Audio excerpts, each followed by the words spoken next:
Fala galera, eu tô com uma vez gravar um vídeo do Minecraft e cachorro. É um cachorro aqui da minha casa.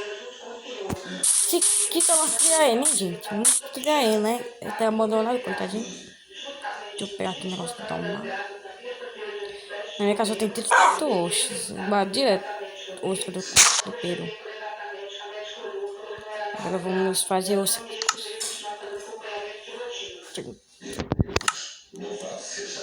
Também as árvores pra sempre pra fazer os cantinhos secretos. Com vocês aí, cachorrinho.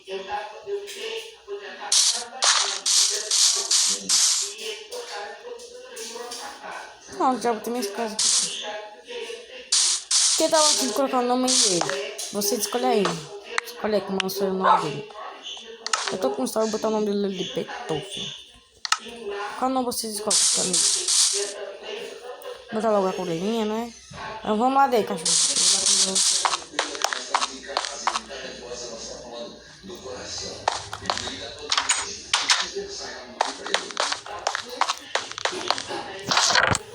Cachorro, eu tenho carro pra vocês. 4 carros, mano. Meu Deus, eu matando peru, aí eu chupo os ossos e deixo carro. Essa é a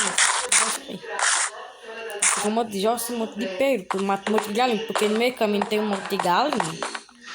Acho que é doido. Deixa eu pensar pro meu pai.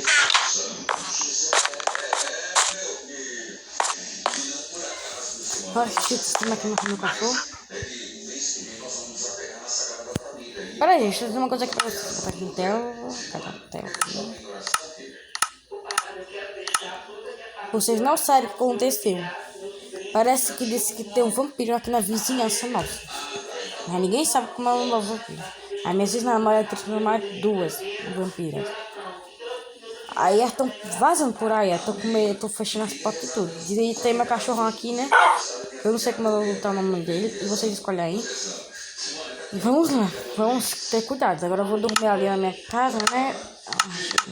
Então eu botei aqui. Vamos dormir que eu vou levar o cachorro pra passear. Vamos, cachorro.